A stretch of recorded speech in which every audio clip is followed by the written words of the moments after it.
les fermer en ouvrant la sienne.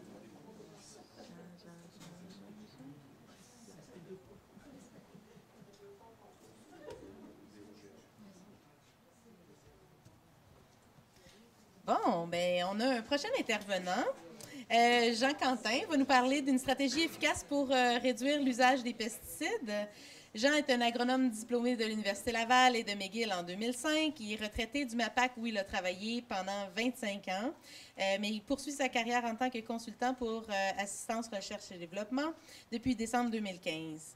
Jean a toujours travaillé dans les services conseils pour les grandes cultures commerciales et en 2008, en tant que président du comité Grande Culture du CRAC, il a soulevé la problématique de l'augmentation des ventes de pesticides non justifiées et difficilement justifiables pour la plupart. Donc, il a essayé d'en parler et évidemment, quand on est retraité, on a beaucoup plus de latitude de parole, n'est-ce pas?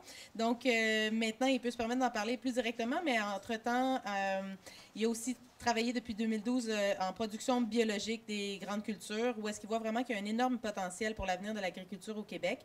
Il va nous présenter sa perception d'une stratégie efficace pour réduire l'usage des pesticides. Merci beaucoup, Jean. Merci beaucoup pour la présentation. Merci pour l'invitation, ceux qui ont invité à venir présenter ici. Un titre très prétentieux, hein? Une stratégie efficace. Et je vais tout de suite sauter à ma conclusion. Et ma conclusion n'est pas compliquée.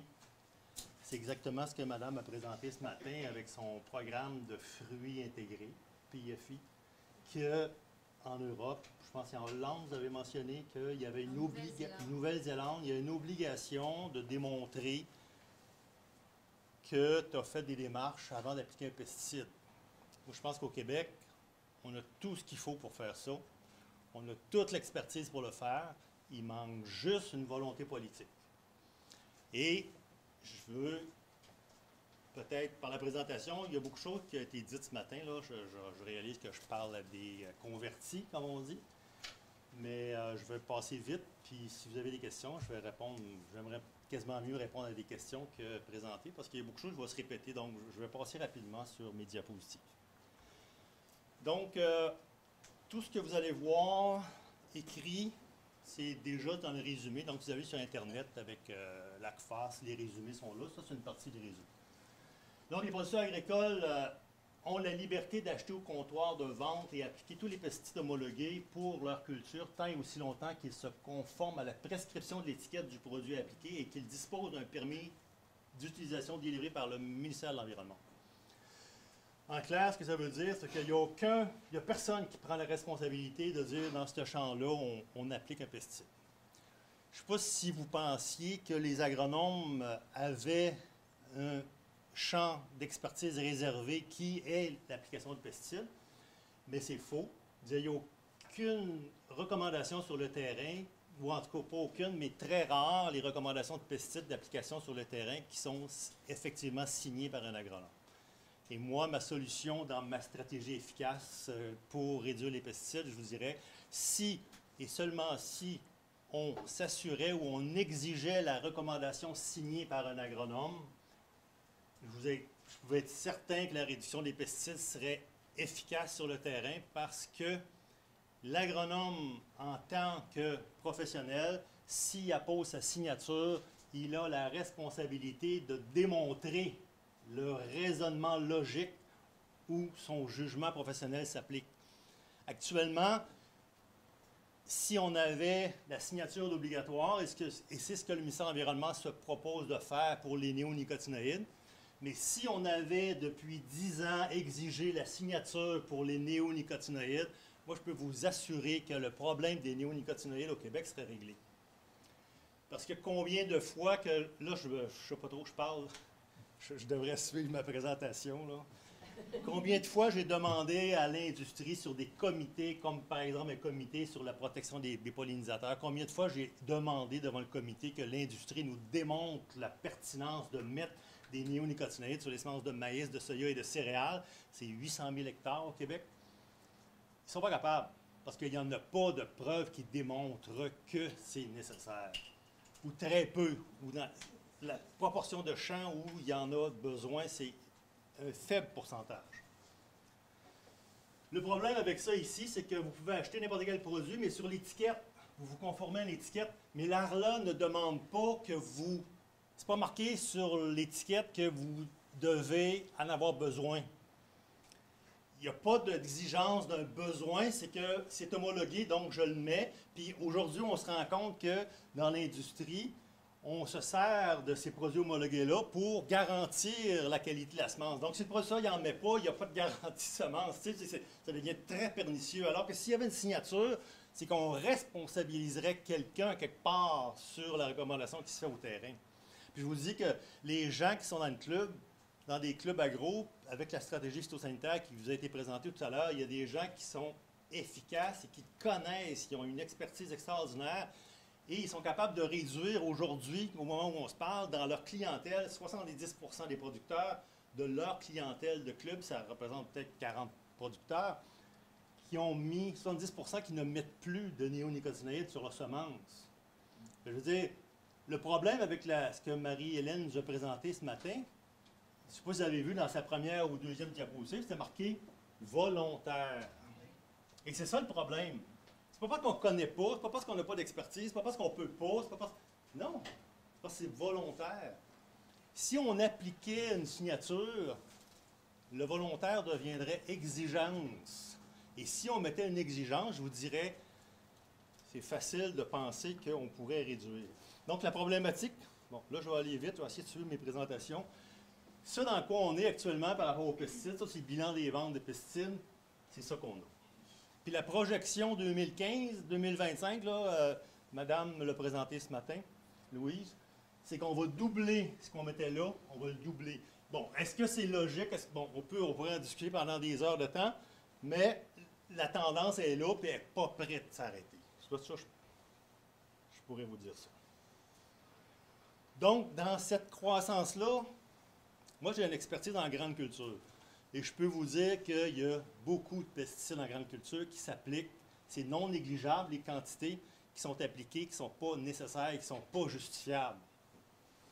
Et si on avait à faire la signature, c'est quantité qui est mise pour de l'esthétique, que je dirais, parce que c'est ça, parce qu'il n'y a pas d'économie à faire, ces quantités-là, il y aurait une obligation d'être justifiée, donc l'agronome ne pourrait pas le signer. Bon, je ne sais pas si vous voyez très bien, mais je veux dire, le côté esthétique dans les grandes cultures, là, maïs, soya, céréales, quand vous mettez des fongicides, votre champ il est plus beau.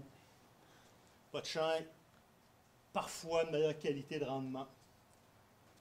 Puis, peut-être en parenthèse, le fait d'utiliser des glyphosates sur le champ à répétition pendant 10 ans, il y a des nouvelles maladies qui se sont installées dans les cultures. Aux États-Unis, si vous allez voir Don Buber, vous allez voir que dans le maïs, il y a le Gus's wilt, c'est une maladie dans le maïs. Dans le soya, il y a une maladie qui s'appelle Sudden Death Syndrome. Voilà. Et dans le blé, vous avez la fusariose, l'incidence de la fusariose due à l'application de glyphosate. Et il y a encore des études, puis même si on le voit au Québec, même si ce n'est pas publié, ce n'est pas des articles scientifiques, ce n'est pas des recherches scientifiques, mais quand on fait des suivis, on voit ce genre de phénomène-là. Donne-moi juste le nombre de minutes qui me reste pour être sûr. Il y a 7 minutes. OK, il m'en reste OK, 8. C'est bon. OK, 8 plus 15. OK. Non, je veux juste être sûr parce que... Bon, donc c'est ça, il y a beaucoup de choses qui se font de façon esthétique. Et on a parlé ce matin au niveau de l'éthique de l'industrie. Puis ici, vous voyez, j'ai juste mis, c'est des résultats de rendement économique en fonction des fongicides. J'ai pris un cas qu'il y avait en 2009 que j'ai vraiment expertisé. Et l'industrie, lorsqu'elle fait sa promotion, ne fait sa promotion que sur la section qui est ici. C'est assez incroyable. Là, on a essayé de dénoncer, mais quand on allait chercher les données sur lesquelles les données américaines, on s'apercevait que dans 70-80% des cas, c'était pas rentable. Puis quand c'est rentable, là, au-dessus de la ligne rouge, c'est que tu fais 1 $ l'hectare, aussitôt que c'est rentable. Tu ne te mettras pas riche avec ça. Il n'y a pas de... C'est pas vrai que c'est névralgique, cette utilisation de pesticides-là.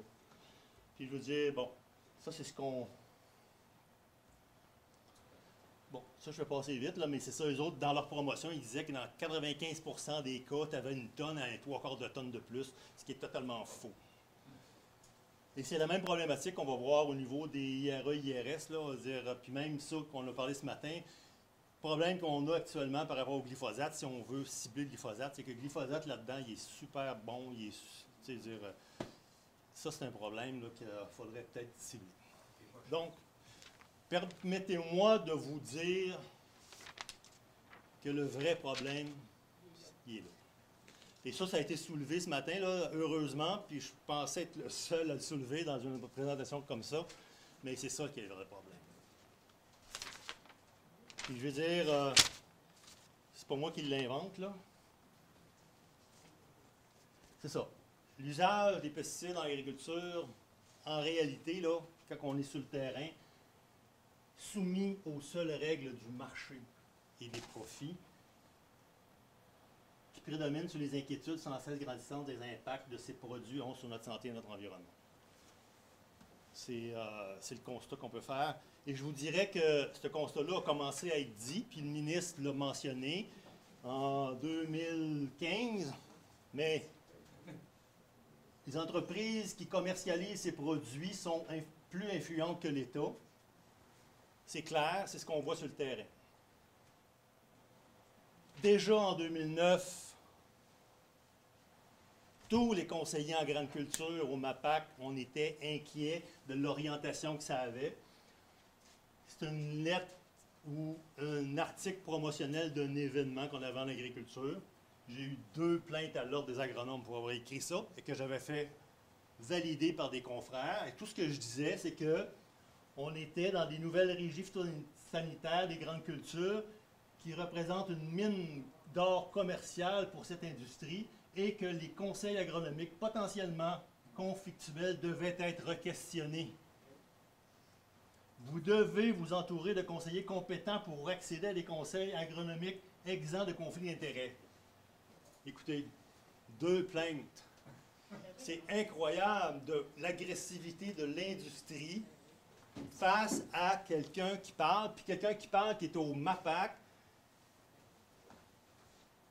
La prochaine, vous allez voir que même mon employeur n'a pas voulu, ne veut pas qu'on maintienne ce discours-là.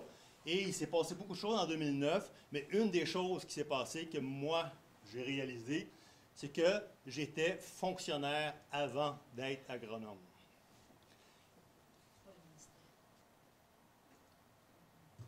Et ça, je l'ai appris à mon détriment, parce que j'ai reçu une belle lettre de discipline. Puis, c'est la même chose dans l'industrie. Vous êtes tenu d'être soumis à votre employeur. Mais si on imposait la signature sur une recommandation, c'est plus votre employeur qui aurait autorité sur vous, c'est votre profession. Puis ça serait vrai autant dans le service public que dans l'industrie.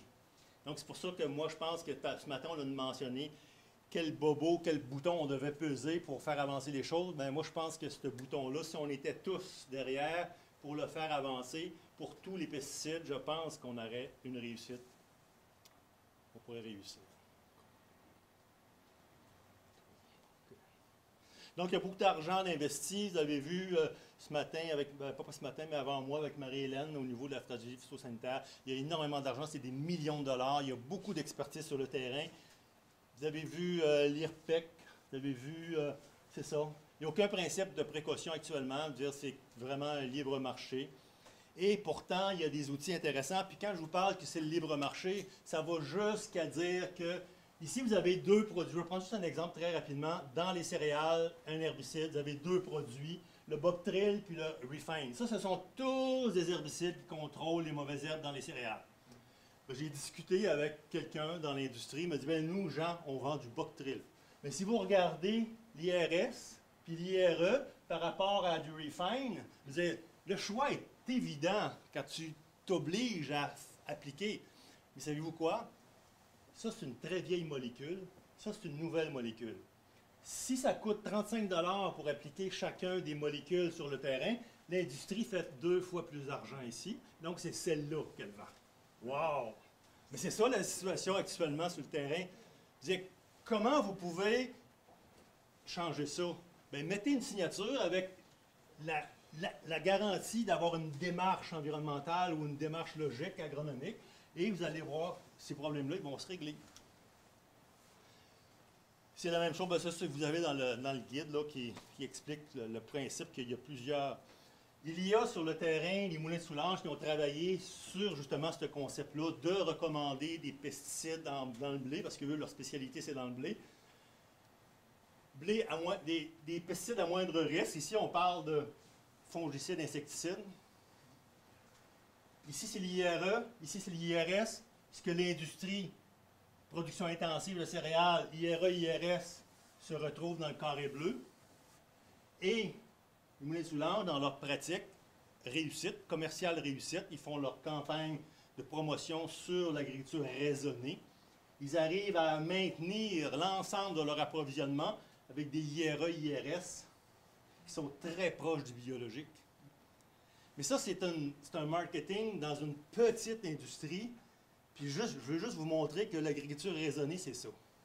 Ça veut dire que tu peux réduire ton incidence, puis dans bien des cas ici, 50, 60, 70% des champs ne reçoivent pas soit d'herbicides ou de fongicides, et ils mettent des produits quand ils sont diagnostiqués que vous en avez besoin. Donc, même s'il est l'usage de penser que la recommandation des pesticides est un champ d'expertise réservé uniquement aux agronomes, il est exceptionnel de voir sur le terrain une recommandation. Et quand vous regardez la profession d'agronomie, quand vous étudiez en agronomie, on vous dit que l'agronome est professionnel, donc il doit subordonner l'intérêt de son client à son intérêt personnel et doit sauvegarder son indépendance professionnelle. C'est déjà enchâssé dans la loi, c'est enchâssé dans le Code des professions, dans l'Ordre des agronomes, mais ce n'est pas mis en application. Il n'y a pas aucun... Donc, on vend à la société le principe de « Ah, il y a des professionnels qui s'occupent de ce champ d'expertise-là. » C'est vrai, c'est faux. C'est vrai que c'est faux. C'est ça. Là, bon, c'est ça. Donc, ma conclusion, c'est pas compliqué. J'ai plus de temps devant moi, mais c'est ça. Vous avez compris. Vous avez compris. Donc, cette situation doit changer. Puis, conclusion, toutes les applications de pesticides devraient avoir une traçabilité de leurs recommandations signées par un agronome compétent et responsable. Et ça revient à ce qui s'est fait en Nouvelle-Zélande avec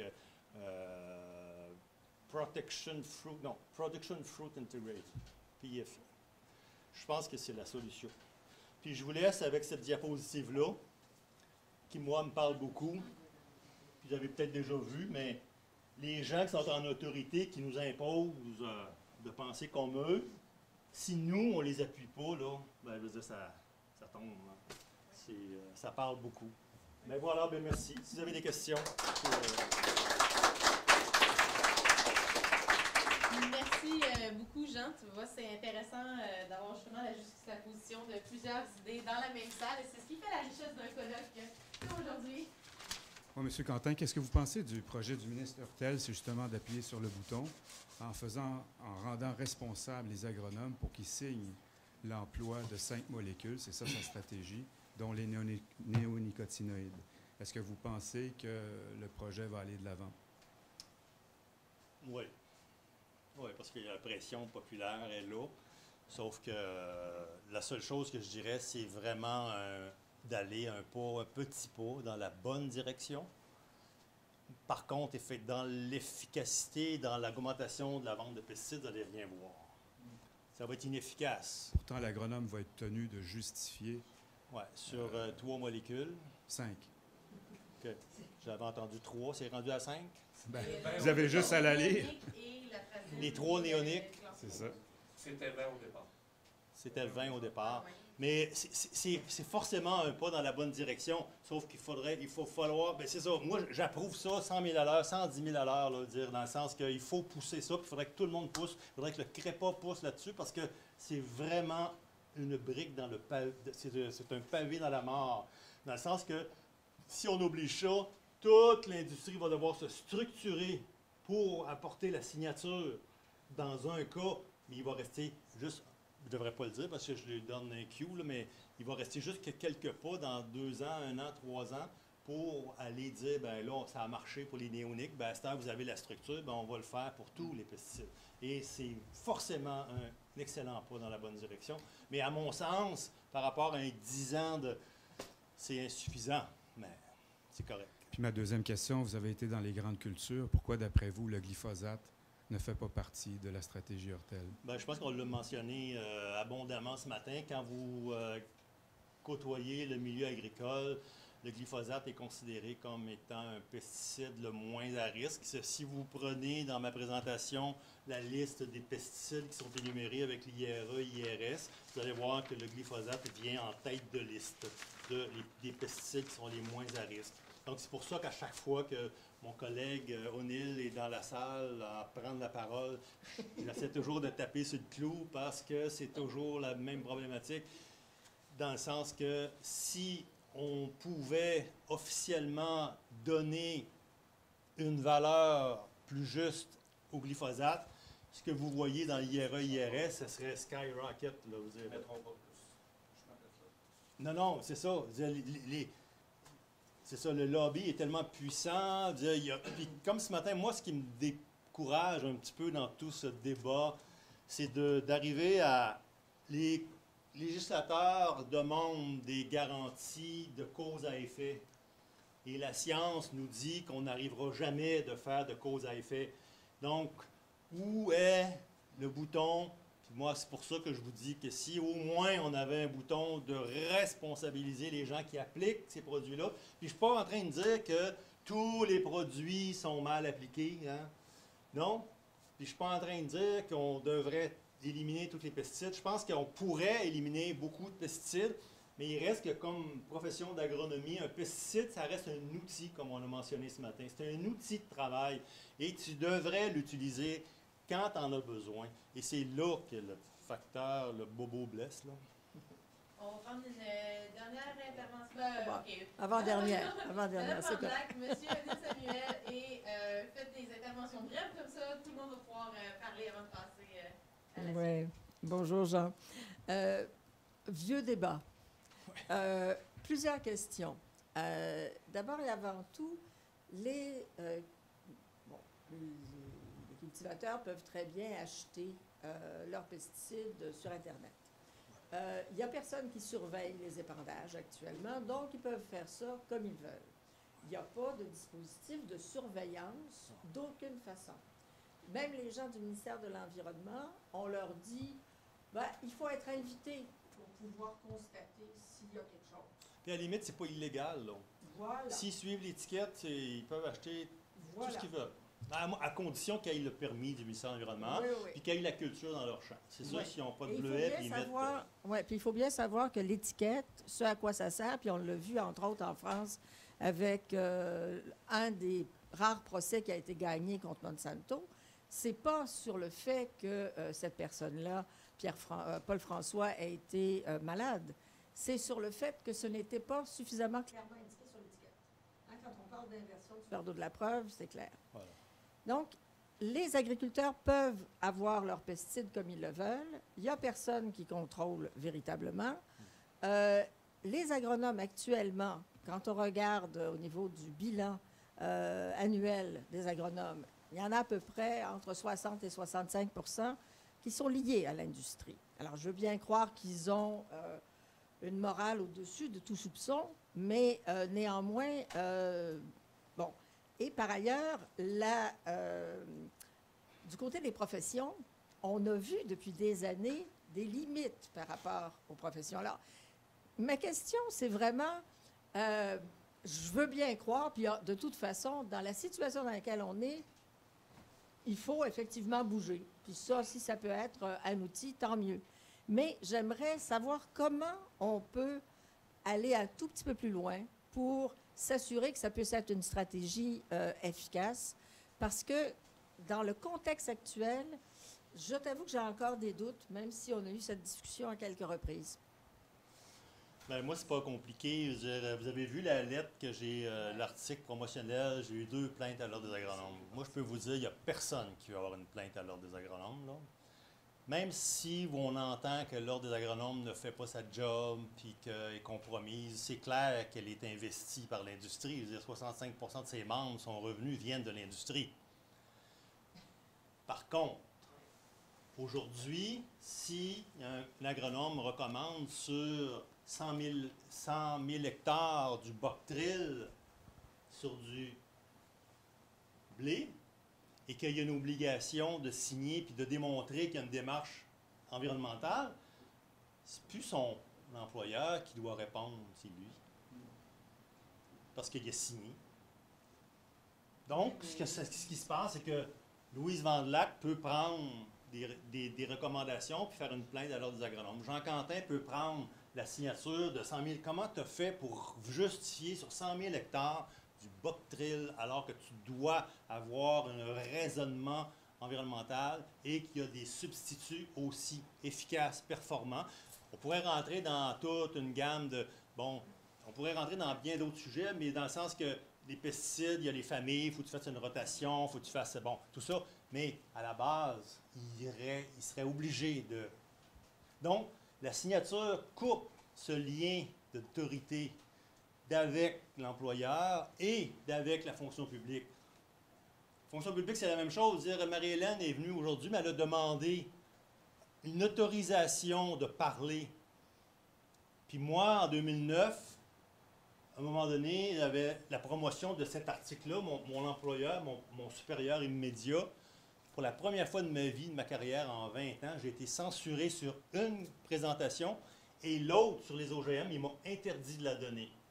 Sans même connaître le contenu de ce que je présentais, sur lequel j'avais travaillé pendant un mois à structurer, il m'a interdit de la donner. À cause de quoi? Parce que la veille de la journée, il y a eu un appel du président de CropLife Canada Ottawa. Il a dit à mon supérieur immédiat, il dit, écoutez, un de vos employés va s'apprêter à livrer un discours incendiaire à votre journée. Assurez-vous qu'il ne parle pas trop.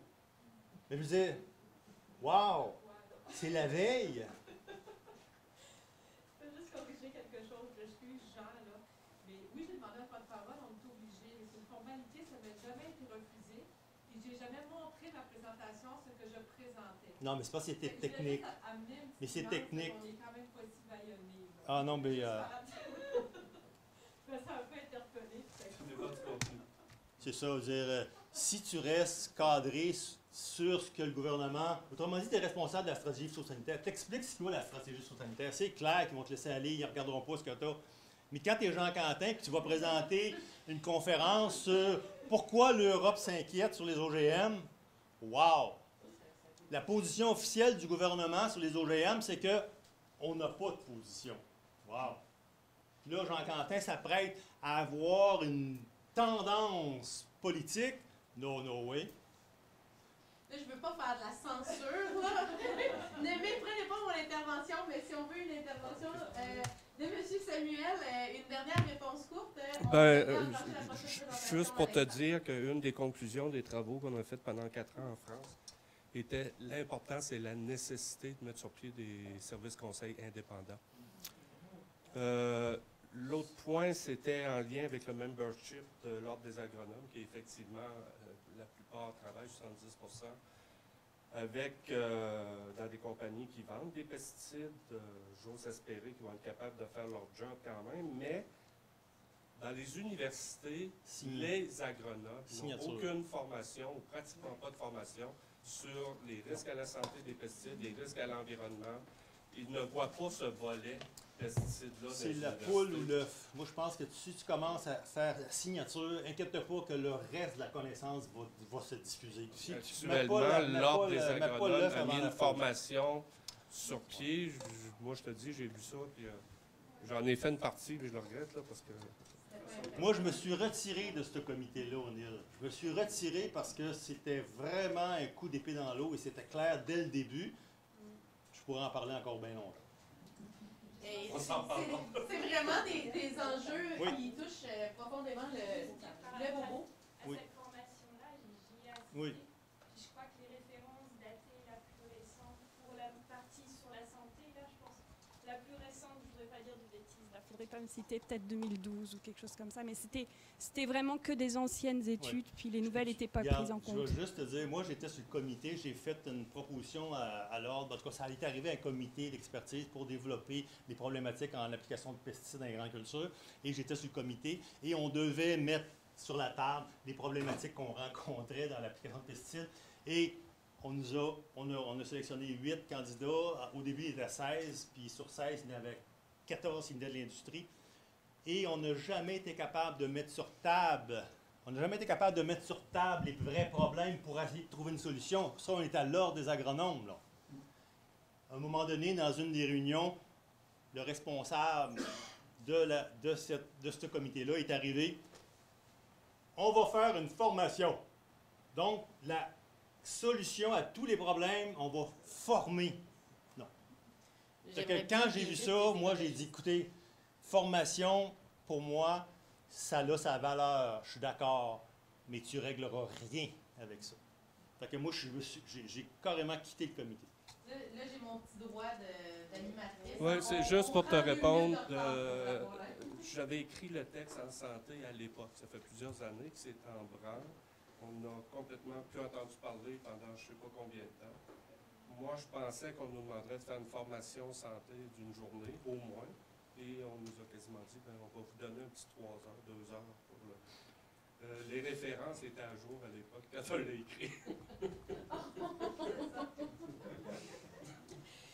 Merci beaucoup. Je pense que ça vaut